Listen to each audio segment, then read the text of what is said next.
তখন অনলাইন এতটা সচরাচর ছিল না। নিজের এলাকায় গ্রামীণ টাওয়ারের কাজ।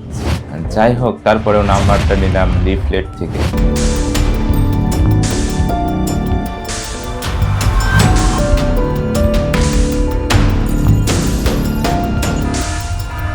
কি করি ভেবে ভেবে কেটে যায় বেশ কিছুদিন।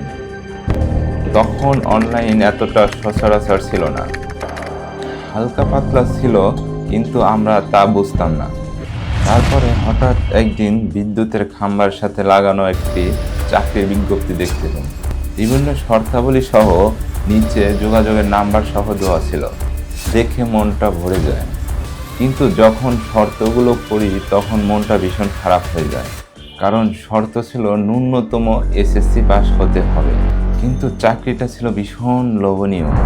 নিজের এলাকায় গ্রামীণ টাওয়ারের কাজ, দিনে 6 ঘন্টা ডিউটি, সপ্তাহে 2 দিন বন্ধ, যাতায়াত বিল, বোনাস সহ আরও অন্য সুবিধাও পাওয়া যাবে।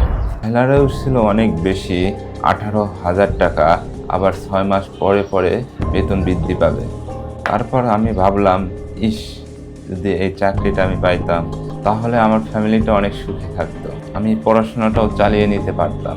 নিজ এলাকায় যেহেতু কোনো অসুবিধা হতো না। যাই হোক, তারপরেও নাম্বারটা নিলাম লিফলেট থেকে। বাড়ি যাওয়ার পর বাবার ফোন থেকে ভীষণ ভয়ে ভয়ে লুকিয়ে ফোনটা দিলাম। দর্শক, ভিডিওর শেষ পর্যায়ে এসে যে কথাটি না বললেই নয়, আমরা স্টুডেন্ট, পড়াশোনার পাশাপাশি দেশের বাস্তব চিত্র তুলে ধরার একটুখানি ক্ষুদ্র প্রয়াস। আপনার একটা সাবস্ক্রাইব আর একটা লাইক আমাদের অগ্রগতির সাহস যোগাবে। আগামী শিশুদের জন্য সুন্দর একটা দেশ গড়তে হলে অপরাধ খেয়ে না বলুন এবং অপরাধের তথ্য বা ভিডিও দিয়ে আমাদেরকে সাহায্য করুন। আপনার দেওয়া তথ্য বা ভিডিও 100% গোপন থাকবে, অথবা আপনার সাথে ঘটে যাওয়া যে কোনো কিছু শেয়ার করতে পারেন আমাদের চ্যানেলে। আমাদের সাথে যোগাযোগ করার জন্য ফার্স্ট কমেন্টে ফেসবুক পেজের লিঙ্ক দেওয়া থাকবে। পেজটিকে ফলো দিয়ে আমাদের সাথে কথা কিংবা মেসেজ করতে পারবেন।